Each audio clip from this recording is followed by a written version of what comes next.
braces when I was in the 9th grade. It's kind of late. Nowadays they put it on in about the 6th grade. So I was a little bit older at the time, and I was in high school, and I knew I loved science. I enjoyed every science class that I had. Math, not so much. But science, I enjoyed it extremely. And so when I got my braces, I hadn't really thought that much about dentistry. I'd had regular checkups. I wore them for 2.5 years, and I got them off right on my senior year. And so I couldn't believe what a difference it made in my appearance. And so I was pretty excited about that. So I thought, well, I like science, and maybe I would like healthcare, in that kind of sense, because I like helping people. And so I decided to go off to college to University of Chapel Hill in North Carolina. And while I was there, I met some people who were in dental hygiene school. I saw them wearing their uniforms, walking around, and I was asking them what they were doing. And so I thought it was a good way to match science with healthcare, and yet people didn't die on me, so that was kind of nice. So I chose dental hygiene in that field. I went into clinical first. I graduated in 1983 and worked in private practice, and then I sort of had this lingering thought that I wanted to be a teacher, but I'd always tell my mother I couldn't do that because I didn't have enough patience. And she said, "Oh, you're going to be a teacher." I said, "No, I'm not going to be a teacher." And we argued for many, many years. You see who won. But in that vein, I decided to work for a little while, and then I went back to graduate school and got my master's degree, and worked while I was in master's school, and then I came out and went into teaching. And I've been there ever since, for 21 years. I love to explain things. Even when in high school, when I would study for exams, I had to be at the church a lot because my dad was a preacher.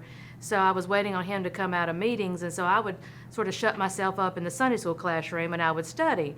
And Daddy said he would come around and he would find me. He'd look through those little glass windows in the Sunday school rooms, and he would just listen, and I would just be going, "Okay, class, what are the 7 parts of, the skeleton?" And I would just be kind of talking and writing notes, and I'd say, "That's correct, no, that's close." And I would just be kind of talking like I was talking to a classroom, and then, of course, he would shock me and he would surprise me by opening the door, and I would scream, and we would just have a good laugh. But I think they saw it in me that I learned best when I was teaching others, and so I feel like I've even heard at some meetings I've been to, who learns the most? It's the teacher. So I think I have a gift in that area, and then I was in healthcare, and so then when I got to go into teaching dental hygiene, the two loves just kind of came together. I was in North Carolina, and the job I was doing, I was filling in for a director who went on maternity leave, and then she decided not to come back, and so I was doing a fill-in interim time for them. And a sales rep came into my office in North Carolina, and she said, "Could you see yourself in Georgia?" I said, "No, not really. I don't think I would leave all my family. I wasn't married, but all my family lives there." And she says, "Well, they're starting this new program, and I think that you would be really good for that. So you might want to consider it. Here's the person's name. Give them a call." And so I gave her a call, and that was the summer of 1990. And I went down and came to Augusta because the school used to be Medical College of Georgia. So I went there to interview, and they offered me the job, and I started October of 1990, and it was for a 3-year period. And I thought, well, I can do that for 3 years, and then I'll move back, and it's been 21, so I think I'm officially a Roman. We were located in a dental office. There were 2 dentists, Dr. Webster and Dr. Stein, who were over there, I think, on 9th Avenue, kind of right behind the parking deck at Floyd Medical Center. It was a 1-level office, and it had about 10 operatories in it. So it was quite large since there were 2 dentists in it. And they were right on the verge of retirement when they heard through the Board of Dentistry that Medical College of Georgia wanted to start a program, and they needed an area to house quite a few students. And so we started renting their office space, and we started that in 1990. And then I'm not sure exactly which year we moved over here, but I was kind of late for a meeting, which that never happens. But when I walked into one of the meetings, they said, "We're thinking about moving y'all over to Heritage Hall. What do you think?" And so it was kind of on the spur of the moment, but they wanted to kind of move the group together because we came over here for classes and we had clinic at the other site. So this was a way to kind of bring the both entities together in the same building. And it offered a chance for both classes to kind of interact with each other. Because at our other place, we only had parking for one class.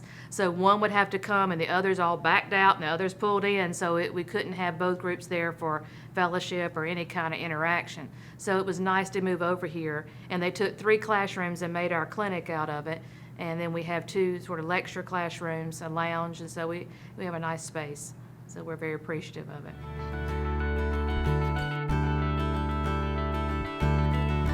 Most of the time it's come through advertisement and word of mouth. Quite a few times we've been advertised on the, I want to say Floyd College Television, sorry, GHC Television, that advertises our services and our, availability in our location. We haven't found our location to be a hindrance, sometimes parking, but the school's been pretty nice about giving us isolated spaces, which we totally appreciate, so that our patients can come and go without getting tickets or having trouble or walking extreme amount. We have handicap access, which I think is very important. We take a little longer with our services, but I think that you would be highly pleased with it. I tell people if you've never had your teeth cleaned at a school, you ought to. You'll learn more about your mouth than you've ever maybe wanted to know, but that you should know. And because the students are learning and the patients learn as well, we are always trying to do the highest standard of care that we can do. We try to look after all types of patients, so anybody can come. There's no any people that we eliminate. But the students usually find their own, and then we have a lot of call-in, we have a lot of referrals. We've even had dentist office send patients that maybe aren't able to receive treatment in private practice, and they send them here because they're glad to have places to send them so they can receive care.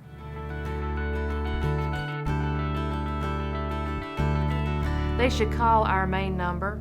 Our number is 706-295-6760. And our office personnel will answer it and take your name and information, and then you're assigned to a student. That student will try to contact you to set up appointments. We have appointments usually Tuesdays and Thursdays. In the spring semester, we have Wednesdays and Fridays and some Mondays. That's the only semester we have a little variety of days. Most of the time it's Tuesdays and Thursdays. And then we have appointments at 8, 10, 1, and 3. And so we will try to work with your schedule and get you seated. It will take at least 2 appointments for most adults, and sometimes if it's been a little longer since you've had dental care, it takes more than that. So it just kind of depends. But at the first appointment, we'll let you know what your needs are. And we have 2 cleanings for adults. It's not a choice of, it's whatever you need is what we will provide you. But we have regular cleaning. If you've had regular care, then it includes x-rays, and it's $55. If you've been a while, maybe you haven't had an opportunity to seek care, or you need what we call a deep cleaning, a lot of people know that term, then that's $95, but that includes the whole mouth, anesthesia if you need it, and x-rays. So we feel like those are pretty good prices that hopefully most anyone can afford. And you only pay that one time, and then no matter how many appointments it takes you, it's all included in that fee.